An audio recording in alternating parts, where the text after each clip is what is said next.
Ya, terima kasih Pak Heri. Ya, Assalamualaikum warahmatullahi wabarakatuh. Terima kasih untuk Pak Heri, terima kasih untuk Pak Asep, dan juga untuk Pak Direktur Utama Tugu Tirta juga, Pak Muklas, dan teman-teman. Salam kenal juga untuk semua peserta webinar ini. Saya lihat masih 292, masih setia di tempat sini. Perkenalkan, nama saya Gigi. Saya ini kebetulan masuk di tim Erpam di Tugu Tirta Kota Malang ini di tahun keempat mungkin. Sejak tahun 2013 itu kan ada tim Erpam di BDM Kota Malang. Saya mungkin gabung itu di tahun keempat kalau nggak tahun kelima. Jadi saya nggak pernah ikut pelatihan Erpam, juga nggak pernah ikut, tapi saya tahu Erpam ya karena ada di timnya itu. Di tim itu akhirnya saya bisa belajar tentang Erpam dan sebagainya. Di kesempatan ini saya akan mempresentasikan tentang implementasi RPAM dan bagaimana monitoringnya sudah pernah kita laksanakan di Tugu Tirta Kota Malang. Silakan Mas Adi next. Nanti kalau pertama yang tadi dijelaskan sama Bu Nanis tadi juga cukup lengkap dan cukup bisa mewakili yang nanti yang saya bisa presentasikan di sini. Salah satunya di identifikasi potensi bahaya. Di identifikasi potensi bahaya ini memang dari semua bahaya yang ada di sistem penyediaan air minum kita yang nanti sudah tersusun di rantai pasok itu harus semua diidentifikasi risikonya semua, kejadian bahayanya, penilaian risikonya, tindakan pengendalian seperti apa. Nah, untuk memudahkan itu kita harus ada tadi seperti ada skala keparahan, frekuensi dan sebagainya dijelaskan oleh Bu Nanis tadi, nanti bisa kita rangkum dalam satu dashboard seperti yang ada di contoh gambar ini. Nanti di aplikasi RPAM ini nanti kita bisa salah satunya ada bisa menentukan 65 kejadian bahaya. Kemudian ada 8 prioritas yang harus diprioritaskan. Nah, itu nanti bisa menjadi skala prioritas kita untuk dibahas di dalam tim RPAM itu sendiri. Berarti nggak semua kejadian bahaya ini kita prioritaskan, tapi ada beberapa prioritas yang harus ada 8 prioritas dari 65 kejadian bahaya, ada 8 prioritas yang harus kita selesaikan dan kita evaluasi tingkat pengendaliannya seperti apa. Baru nanti kita yang lainnya baru nanti kita pantau juga. Itu salah satu identifikasi dari potensi bahaya. Next, kemudian yang kedua, scoring kejadian bahaya. Itu seperti tadi yang saya jelaskan tadi, yang dijelaskan oleh Bu Nanis, berarti kita harus men-score semua kejadian bahaya yang ada di sistem penyediaan air minum kita. Jadi masuk ke kejadian seperti hampir pastikah, kasusnya ekstrimkah, nilai risikonya termasuk ekstrim, signifikankah, itu salah satu yang harus kita scoring. Misalnya salah satu contohnya ini, kontaminasi mikroorganisme saat pemasangan alat dan aksesoris pipa dan higienis pada saat penyimpanan dan proses pemasangan. Ini dasarnya termasuk kejadian mikrobiologi. Tadi jelaskan Bu Nanis ada kimia, fisika, itu termasuk mikrobiologi. Kemudian likelihood-nya hampir pasti. Kemudian konsepnya ekstrim atau enggak? Ekstrim di sini berarti bisa dibayangkan bisa sampai 5 kali kejadian. Kemudian nilai resikonya seperti apa, signifikan reaksinya sangat signifikan atau tidak, itu harus kita bahas dalam tim. Makanya fungsinya dalam tim ini membahas semua kejadian bahaya, kita scoring, nanti bisa menentukan skala prioritas mana, nanti kemudian baru kita di slide selanjutnya ini, next Mas, di slide selanjutnya kita bisa melakukan rencana perbaikannya seperti apa. Nah, nanti di rencana perbaikan ini kita bisa menentukan penanggung jawabnya siapa, di bagian apa. Misalnya salah satu contoh terjadi kontaminasi mikroorganisme karena adanya sapi tank warga di sekitar sumber. Improvement aktivitasnya apa? Lakukan program pelayanan lumpur tinja terjadwal. Kemudian respon misalnya bagian apa? Bagian litbang untuk membuat kajiannya. Nah, nanti bagian litbang membutuhkan anggaran berapa untuk membuat kajian tersebut. Kemudian anggarannya ini masuk di anggaran tahun berapa, tahun ini kah, tahun depan kah, nah, itu nanti bisa dimasukkan nanti secara, makanya nanti dari semua rencana perbaikan ini bisa masuk ke penyusunan anggaran di setiap bagian-bagian yang bertanggung jawab dengan improvement activitiesnya yang dari semua kejadian bahaya tadi. Artinya mau nggak mau RPAM ini sebagai tadi yang dijelaskan Bu Nanis bisa menjadi tempat menentukan skala prioritas anggaran mana yang diutamakan untuk apa dan sebagainya, jadi dibantu dengan adanya RPAM. Itu salah satu rencana perbaikan sebagai bahan penyusunan RKAP. Next. Nah, kemudian yang sangat membantu juga dari awal tadi yang dijelaskan di awal, Erpam bisa terlaksana dan bisa berjalan sampai sekarang. Bayangkan sejak tahun 2013 sampai sekarang tahun 2021, RPAM di Tugu Tirta Kota Malang terus berjalan. Setiap tahun timnya ada pergantian tim, ada evaluasi dan sebagainya terus berjalan. Salah satunya ini kita didukung dengan adanya aplikasi. Aplikasi yang sudah terintegrasi. Ini aplikasi kalau kita di Kota Malang aplikasinya bernama Twin. TWUIN ya, Twin. Total Water Utility Integrated Network. Jadi dari Twin ini ada semua aplikasi sudah terintegrasi yang dibangun sejak tahun 2012. Nah, nanti dengan adanya Twin ini kita dimudahkan sekali dalam melakukan pelaksanaan program yang ada di RPAM. Pertama ada salah satunya aplikasi Vocoder ya. Aplikasi Vocoder ini menyangkup semua pekerjaan yang ada di Perumda Tugu Tirta Kota Malang, semua ada di Vocoder. Misal pada waktu kita melakukan flushing, ada vocodernya. Kita perbaikan pipa, ada vocodernya. Pada waktu kita pengecekan klorinasi, ada vocodernya.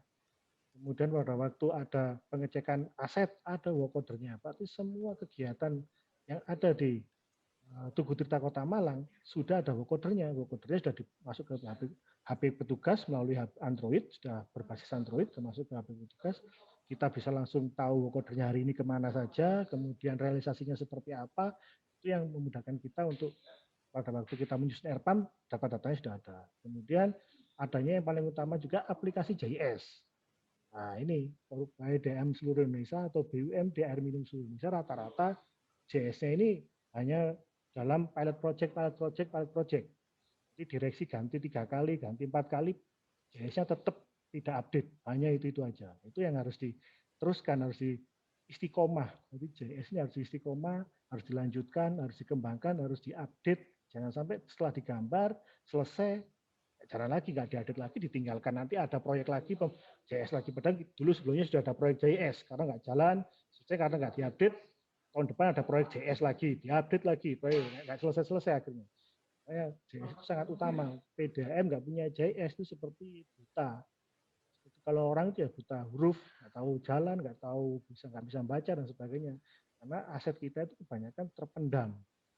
Aset kita kebanyakan terpendam, itu makanya sangat dibutuhkan JS yang sangat update dan semua bagian bisa mengupdate, semua bagian yang melakukan perubahan terhadap sistem spam kita bisa mengupdate di peta tersebut. Kalau di Malang kita menggunakan Water Office, tapi JS kita itu sejak tahun 2006.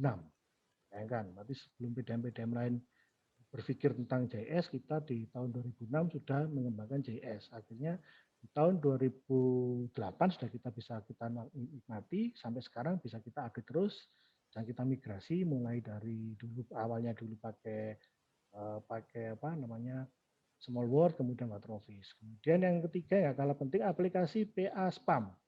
Itu aplikasi untuk aset, manajemen aset. Ini sangat penting juga karena kalau kita ngomong RPAM, kita ngomong sistem penyediaan air minum atau spam, itu mau nggak mau harus berhubungan dengan aset spamnya itu sendiri.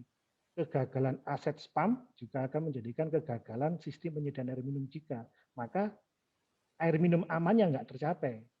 Jadi memang aset ini yang paling utama juga perlu kita perhatikan dan harus ada kita manajemen, harus kita manage seperti bagaimana konsep dari manajemen agar aset kita tetap bisa berjalan dengan baik, berfungsi dengan baik, kemudian kita bisa menjawabkan secara korektif, secara preventif, kemudian kita bisa menilai aset kita, kondisinya seperti apa, aset untuk di kualitas air misalnya, aset untuk klorinasi nilainya seperti apa, harus kita cek kapan waktu ganti alat-alat tersebut, waktu maintenance-nya seperti apa, itu harus ada di aplikasi PS PAM. Kita dibantu dengan itu. Kemudian aplikasi Erpam tadi sudah dijelaskan panjang lebar oleh Bu Nanis, nanti mungkin ditambah oleh Mas Agung di sesi berikutnya. Ini juga sangat mendukung kita dalam mengintegrasikan semua aplikasi yang ada, dari Vocoder, dari JS, dari PASPAM, itu masuk ke RPAM semua. Akhirnya kita tadi yang dulu Excel manual, menyusunnya tebel. Saya dulu kalau masih awal-awal diikut di Erpam itu kalau rapat Erpam karena pakai Excel semua, banyak nggak konsennya aja, karena konsen ke Excelnya aja, nggak konsen ke kejadian bahayanya. Karena konsen ke link-linknya aja di Excel, tadi nggak selesai-selesai. Sekarang sudah dengan aplikasi Erpam lebih mudah dan lebih fokus untuk membahas kejadian bahaya dan program-program lainnya. Kemudian untuk monitoringnya, kita dibantu juga dengan aplikasi SCADA. Nah, ini mungkin di PDM-PDM lain juga sudah banyak sekali sudah mengembangkan sistem SCADA, mulai di WTP-nya maupun di sistem distribusinya. Nah, ini dengan aplikasi SCADA ini kita bisa melakukan monitoring semua data yang berhubungan dengan spam. Misalnya data debit, data tekanan, data kualitas air, karena kita berhubungan dengan RPAM, nanti kualitas air, kemudian data ketinggian air di level reservoir, dan sebagainya. Dan juga kita bisa melakukan kontrol untuk operasional pompa, operasional valve, dan sebagainya. Jadi memang SCADA ini membantu kita dalam sisi operasionalnya, dan juga kita bisa mendapatkan data-data itu, historinya, trendingnya seperti apa, berapa kali kejadian sisa kurnya di bawah standar, berapa kali kejadian tekanan di bawah standar, berapa kali kejadian kebocoran, trend-trendnya seperti itu, berapa kali ada PLN padam dan sebagainya, kita bisa mengevaluasi trend-trend tersebut nanti supaya nanti pada waktu penyusunan RPAM dan merencanakan kejadian bahaya kita mempunyai banyak data dan bisa kita gunakan untuk mitigasi resiko dan nanti rencana perbaikannya seperti apa. Dari semua aplikasi dan semua program itu yang paling sapu jagatnya itu di KPI. KPI ini sapu jagat. Tapi KPI ini sudah berhubungan dengan nilai dari capaian tugas di setiap individu. Dan itu berhubungan dengan upah, nanti dengan tunjangan kinerja. Tapi kalau KPI-nya nggak tercapai, tunjangan kinerjanya akan terpotong. Berarti mau nggak mau, semua sistem karena sudah terintegrasi, mau nggak mau dengan sistem seperti ini, semua yang sudah ditugaskan ke salah satu staf atau salah satu karyawan, pasti akan diselesaikan. Karena nanti kalau nggak selesai, KPI-nya turun, nilai KPI-nya berpengaruh ke upah, ke tunjangan kinerjanya, juga ke atasannya juga akan turun, atasannya lagi turun sampai ke direksi, dan di direksi bisa tahu yang menyebabkan KPI-nya direksi ini turun, siapa nama stafnya, bagian mana, kelihatan semua datanya. Jadi mau nggak mau, dengan suatu sistem seperti ini, dengan adanya KPI, berhubungan dengan tunjangan, semua program yang ada di RPAM, program yang ada di Tugu Tirta Kota Malang bisa berjalan karena sudah nggak perlu diperintah, sudah karena sudah ada order, sudah ada tugasnya seperti apa, kita sudah tahu SOP-nya seperti apa dan sebagainya, tinggal melaksanakan. Karena kalau nggak melaksanakan ya KPI-nya turun. Itu salah satu sapu jagatnya di sini supaya implementasi dari monitoring dan sebagainya di RPAM ini bisa berjalan. Next. Ini salah satu kita sudah juga tadi sudah disebutkan oleh Pak Dirut, kita ada command center di Kota Malang, ini namanya Twin Command Center. Nah, di sini kita beroperator selama 24 jam selama 7 hari dengan satu shift-nya hanya dengan 2 operator ya. 2 operator kita bisa monitoring dari hulu sampai hilir, bisa melakukan kontrol pompa, kontrol operasional valve di tandon-tandon dan sebagainya hanya dengan 2 orang per shift-nya. Bayangkan, kita punya 41 unit reservoir. Kita mempunyai sekitar hampir 10 rumah pompa atau mungkin 11 rumah pompa. Sudah dikendalikan hanya dengan cukup 2 orang dengan menggunakan aplikasi SCADA dan lebih real time datanya dan bisa dipantau melalui HP, bagian produksi, bagian perencanaan, bisa tahu semua. Berarti datanya sama, yang dilihat sama, yang dimonitoring sama, berarti tidak ada dusta di antara semua bagian. Berarti orang produksi lihat data yang sama, orang distribusi lihat data yang sama, orang perencanaan lihat data yang sama, orang lead bank lihat data yang sama. Datanya nggak beda-beda, semua data dari sistem kita, data debitnya dari flow meter, data tekanannya dari pressure transducer, data level airnya juga ada sensornya, semua yang sama. Dan seperti itu, dan kita dari operator SCADA bisa melakukan kontrol di Twin Command Center 24 jam selama 7 hari full. Di masa pandemi seperti ini juga malah di ruangan ini yang masih tidak WFA. Kalau ruangan lainnya mungkin WFA, tapi di ruangan command center ini karena ruangannya juga cukup besar juga ya, kita ada 2 orang masih bekerja selama 24 jam di kantor bisa melakukan ini semua. Ini salah satu kemudian kita mengimplementasikan rencana pengamanan air minum di Kota Malang. Next. Next. Nah, sebelumnya. Nah, ini kemudian dari semua itu bisa semua berjalan karena kita ada tim RPAM yang sangat kuat, sangat andal yang dari 2013 sampai saat ini ada sekali perubahan, kemudian ada penambahan dan sebagainya, pengurangan dan sebagainya, itu selalu sesuai kebutuhan dengan adanya program-program yang ada di RPAM berdasarkan rencana tindak lanjut yang sudah disusun, berdasarkan tadi di M berapa, di M terakhirnya M11 atau M10-nya itu kita bisa mengevaluasi, oh ternyata butuh bagian ini di tim tahun depan, oh ternyata di bagian tahun depan hanya sebatas ini, mungkin tahun depan cukup dengan timnya segini aja, nggak perlu ada penambahan dan sebagainya. Itu kita evaluasi untuk membentukkan tim. Karena nanti setiap tim ini setiap tahun akan kita evaluasi manfaatnya dan sebagainya. Berarti tim RPAM ini terdiri dari semua bagian, nggak hanya dari teknik, bisa dari non teknik. Ini harus dilihat dari penanggung jawabnya aja dari Dirtek dan Direktur Administrasi. Kemudian anggota timnya ada dari bagian perawatan pipa, dari perencanaan, bagian litbang, bagian distribusi atau kehilangan air, bagian produksi, sampai di bagian hub pelayanan dan sebagainya. Ini salah satu tim yang dari berbagai lintas bagian. Tapi yang tadi yang dijelaskan sama Bu Nanis tidak boleh dari SPI karena nanti dalam pelaksanaan RPAM ini yang audit internalnya dari SPI. Berarti SPI-nya nggak boleh masuk dalam tim karena nanti dia bertugas untuk mengaudit. Kemudian pertemuan kalau di Malang pertemuannya cukup 1 minggu sekali. Tapi juga kita ada WhatsApp ya, WA group, ada WA group yang nanti setiap ada kejadian-kejadian bahaya yang mungkin perlu didiskusikan di grup, tidak sambil menunggu pertemuan rutinnya seminggu sekali, kita bisa bahas di grup WA tersebut. Nah, itu salah satunya supaya tetap berjalan. Nah, tim ini hanya dari SK direksi, tidak perlu sampai ke pemilik perusahaan atau ke wali kota atau bupati. Tim ini hanya dipilih berdasarkan dari SK direksi. Nanti setiap tahun bisa kita evaluasi, bisa tetap, bisa bertambah, mungkin bisa diefisienkan lagi tergantung dengan kebutuhan dari program RPAM itu tersendiri.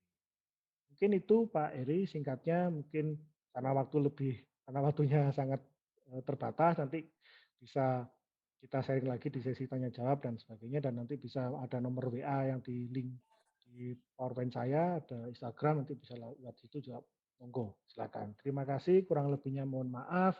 Assalamualaikum warahmatullahi wabarakatuh. Waalaikumsalam warahmatullahi wabarakatuh. Terima kasih Mas Vicky. Ya. Senang sekali ya dilihat kalau sudah betul-betul berjalan RPAM-nya kelihatannya ringan-ringan saja, tapi memang perjuangannya kan mungkin juga tidak sebentar ya Mas Vicky ya.